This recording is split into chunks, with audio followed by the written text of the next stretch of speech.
Welcome to Covered in Sports. We're back with another one. Like and subscribe if you're enjoying the videos. With the playoffs coming up, we got a couple of games left, maybe less than about 5 games. I thought I'd talk about, the playoff chances for the NBA MVP Contenders and really just talk about the top 5 NBA players as of now who are contending for the MVP. Talk about their chances of winning the MVP and also talk about their chances in the playoffs and what I think will happen. So we're going to start off with Luka Donic coming in at number 5. LD, Dallas doing his thing. He's killing it this season with 34.6 points per game, 9 rebounds per game, 9.8 assists per game. So he's really killing it. He's almost averaging a triple-double. I think with Luka, he has to win more games, even though his team's never terrible. They're never the best team or the top 3 team. It's been a while since, I think, in 2018, they might have been one of the I think they were 8th seed or they beat the Clippers and they were the 1st seed, but they've never been one of the better teams, In his case, he's always had a good team, but he's very necessary, with the exception of Kyrie this season. He's usually the only player on the team that's really great, the only all-star, and he never really has a co-star. When he had JB, they weren't really utilizing him as much as they are with a Kyrie. So, Kyrie and a JB, Jalen Brunson, are different, but Luka's killing it. I think in the playoffs, he's going to do pretty well, but I think I see a second round exit. When it comes to Luka, he's really great. Kyrie's pretty good, but I think the bench isn't as, solid when it comes to the playoffs. The strategies will show the vulnerabilities in the team, and I think with the Mavericks, they don't have the bench depth, and the defense, as far as the starting 5, I don't think is there. So I like his chances as far as making it to the second round. The Mavericks making it to the second round. But I do see a second round playoff exit. I like him winning the MVP, but unfortunately, he's not the most effective player in the league as of now. But he has many years to win the award. So, number 5 is pretty good for him. At number 4, you got Jason Tatum with 26.8 points per game, 8.4 rebounds per game, 4.8 assists per game. Currently, the Celtics are number 1 in the East. They're killing it with the addition of KP, Porzingis. He's doing really well on the team. Drew Holiday is a great addition to that team. I think it's their year where they make it to the finals again, and they may be a little more competitive, or definitely be more competitive than last year. As far as JT winning the MVP, he's really good, but the thing that holds JB back, or JT from winning the MVP, is that he has a Jaylen Brown on his team, and it's really the coaching that's always been efficient for the Celtics as far as them executing game by game. So it seems like with Jason Tatum, he's not as impactful on the team winning because they have such a great team, a great coach, a great system. They're just a great franchise when you talk about the Celtics. Even though I'm not a Celtics fan, traditionally, like when you look at it historically, the Celtics have always been a great franchise with great players, and they run the team really well. And this is another case in which the best player on the team, he's great, but he's not the best player in the league. He's not the most, effective player. Without him, they have another guy in Jaylen Brown who does really well, averages about 25. And he, they figured out a system. They play JB more off the bench to match like JT's production, or basically to optimize both them being on the team and both close to their prime. They're both really young, still in their mid-20s, but just to optimize their play, they play both of them. But with the Celtics, it always seems like Jason Tatum, with or without him, sometimes, the Celtics is going to do really well. So that's what kind of hinders him from being a number 1 or 2 in the rankings when it comes to an MVP. But he is killing it, averaging 26 and 8. That's pretty good. Number 1 seed in the East. I think they're going to make it to the NBA Finals. I think they're going to, be going up against a familiar foe, and that's going to be the next guy on our list. And number 3 is Giannis, the Greek freak.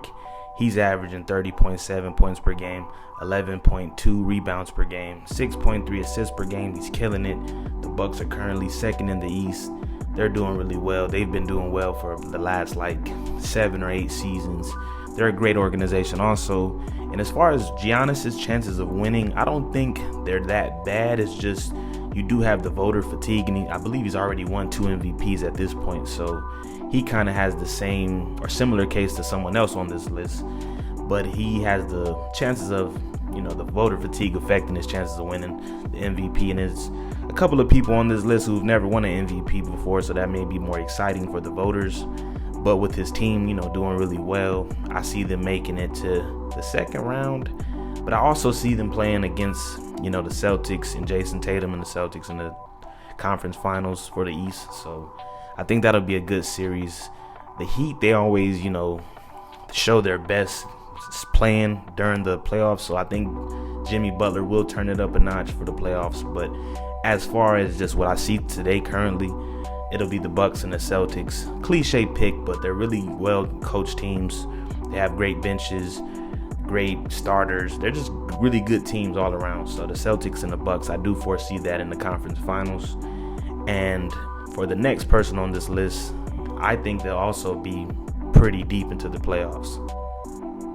Coming in at number 2 is gilgeous-alexander, OKC's finest. Well, he's from Canada, but he's the guy on OKC. They are currently 3rd in the West, and he's averaging right now 31 points per game, about 5.6 rebounds per game, and 6.5 assists per game. He's killing it, doing really well, as the leader of the team. He's been injured a bit, as the latter part of the season's been rolling around.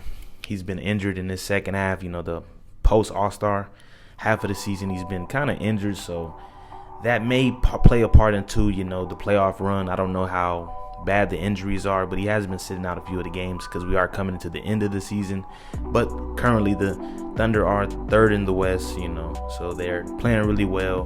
They have a very young team. So I think with the youth of the team, that might show in the playoffs, and they may only make it to I can see them making a strong case for making it to the conference finals, the Western Conference Finals. But with the Lakers possibly making it and LeBron always pulling something miraculous, he's a great player. So that may, be a thorn in the Thunder side if they do play.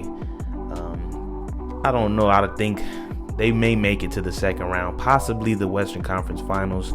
They are one of the better teams, of course. I do want to see what the Timberwolves do, but I like the Thunder's chances. Shai's chances of winning the MVP, I like them too. I can only see him winning if they get tired of the number 1 player on this list, because the number 1 player on this list has won it multiple times, coming around. He's ultra efficient, just like Shai. Everyone on this list is pretty efficient, but as the list carries on, it seems to get more efficient, as the list rolls around to number 1 on the list. But 3rd in the West, you can't really go wrong. I like Shai's chances of winning. He can definitely be the, runner-up in this voting year. So I like his chances with 31 points he's averaging. He's ultra efficient. They'll do well in the playoffs if he's not injured. So let's roll around and get to the best, the last but not least. And drum roll, please. For number 1, of course, we have the Joker. He's been winning MVPs like crazy as of recently. He might be a case of voter fatigue if he doesn't win, because he's killing it right now, averaging 26 points per game, 12.3 rebounds per game, 9.2 assists per game. Him and Luka always average near triple-double, and in their case they're always like ultra efficient.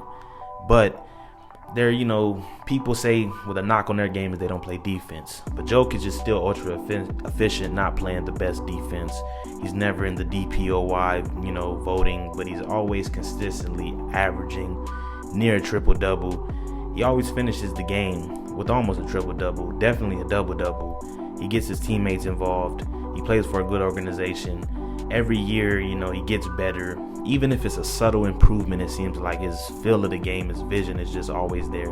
And they're 1st in the West, which, the West is the most competitive conference of the 2 in the NBA. So I see them winning the championship against the Celtics. I like the Celtics versus Bucks in the East, but as far as the West, I do see it being the Nuggets, of course, versus the Thunder or the Lakers. I do feel like the Lakers, with AD and LeBron being healthy this year, they'll get far.